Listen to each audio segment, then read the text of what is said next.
جی ایک چیز جو قرآن کریم کی ایک آیت کو پن پوائنٹ کر کے اٹھا کے اس پر اعتراض جو معاندین اسلام کی طرف سے کیا جاتا ہے جی وہ یہ ہے کہ قرآن کریم نے بڑے واضح لفظوں میں عورت پر ہاتھ اٹھانے اور اسے مارنے پیٹنے کی اجازت دی ہے، جی تو وہ کہتے ہیں کہ پھر کون سے حقوق رہ گئے پیچھے جب اس طرح مارنے پیٹنے کی اجازت ہے؟ جی تو آپ کچھ فرمائیے اس میں۔ جی آصف صاحب، بات یہ ہے کہ قرآن مجید کی پوری تعلیم کو من حیث المجموع دیکھا جائے تو کوئی بھی دانشمند آدمی یہ اعتراض نہیں کر سکتا کہ قرآن مجید نے عورتوں کے ساتھ کوئی تحقیر کا سلوک کیا ہے یا کوئی حقارت کی تعلیم دی ہے، بلکہ وہ یہ ماننے پر مجبور ہوتا ہے کہ قرآن کریم نے عورتوں کے ساتھ نہایت درجہ حسن سلوک کی تعلیم دی ہے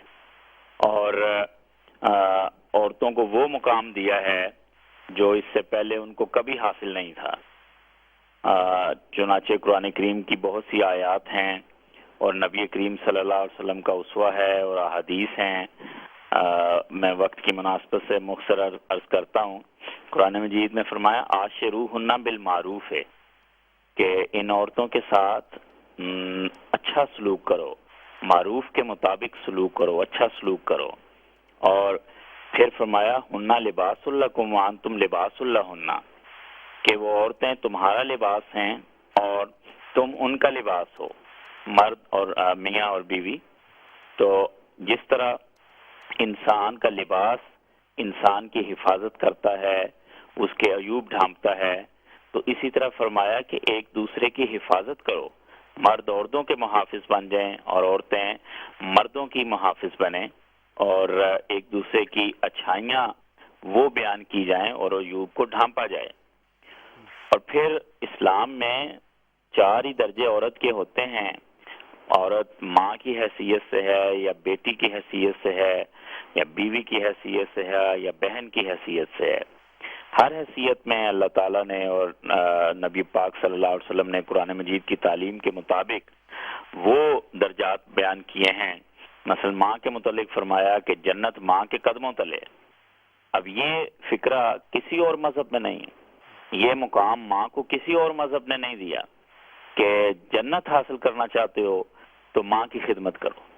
اور پھر بیٹی کے متعلق نبی پاک صلی اللہ علیہ وسلم فرماتے ہیں کہ جس شخص کو خدا تعالیٰ 3 بیٹیاں عطا کرے اور وہ ان کی اچھی تربیت کرے اور اچھی جگہ ان کی شادی کرائے، تعلیم کرے پہلے اور پھر شادی کروائے، تو اللہ تعالیٰ جنت کے دروازے اس کے لیے کھول دے گا۔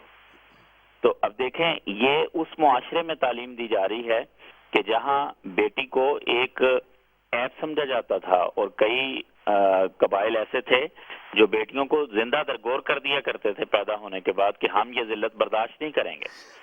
تو اس معاشرے میں یہ درجہ بیٹی کو دیا جا رہا ہے۔ اور بیوی کے متعلق فرمایا خیرکم لأہلہ وانا خیر لأہلی، کہ تم میں سے بہتر وہ ہے جو اپنی اہل کے ساتھ، اپنی بیوی کے ساتھ بہترین سلوک کرتا ہے۔ اور سنو، میری مثال پہ غور کرو، میں تم سب سے بیوی کے سلوک کے لحاظ سے سب سے زیادہ بہتر ہوں۔ تو نبی پاک صلی اللہ علیہ وسلم نے اس طرح اپنا اسوہ بیان کر کے صحابہ کو آمادہ کیا اور اس بات پہ ابھارا کہ بیویوں کے ساتھ نہایت عمدہ سلوک کرو۔ تو یہ پھر قرآن مجید میں کوئی تفریق نہیں ہے، کوئی ڈسکریمنیشن نہیں ہے عورت کے ساتھ۔ اللہ تعالیٰ فرماتا ہے انی لا اضیع عمل عامل منکم من ذکر او انثی، کہ اللہ تعالیٰ تم میں سے کسی کا بھی کوئی عمل ضائع نہیں کرے گا، جو بھی عمل کرنے والا ہو، خواہ مردوں میں سے ہو یا عورتوں میں سے ہو۔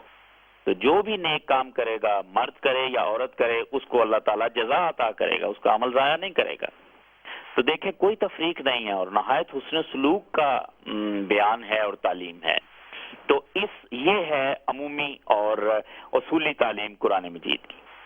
اب وہ ایک آیت جس میں یہ ہے کہ عورت کو جسمانی تادیب کی اجازت مرد کو دی گئی ہے، یعنی خاوند کو اپنی بیوی کی، اس کے متعلق یہ یاد رکھنا چاہیے کہ وہ عمومی اجازت ہرگز نہیں ہے کہ جب کوئی خاوند چاہے اٹھ کے اپنی بیوی کو مارنا شروع کر دے یا اس کی چھوٹی موٹی غلطی پر اس کو مارنا شروع کر دے۔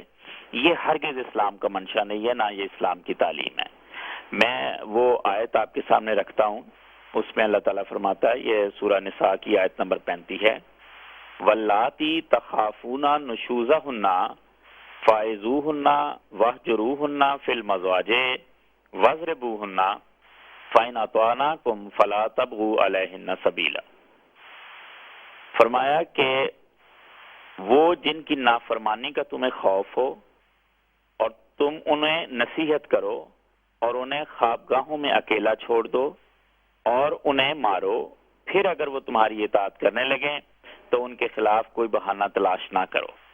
اب دیکھیں یہاں پر فرماتا ہے کہ وہ عورتیں جو نشوز کی مرتکب ہوتی ہیں.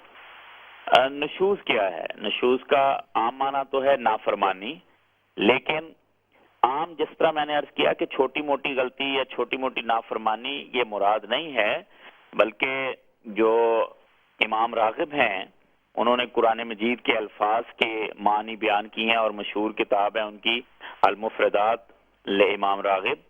اس میں وہ لکھتے ہیں نشوز المرأۃ بغضها زوجها ورفع نفسها عن طاعته وعینها عنه الى غیره، کہ عورت اس وقت نشوز کی مرتکب قرار دی جائے گی جب وہ اپنے خاوند سے نفرت کرنے لگے اور اس کی اطاعت نہ کرے، اس کی اطاعت کرنے سے اپنے آپ کو آزاد سمجھے اور اپنی آنکھیں دوسرے مرد کی طرف اٹھائے.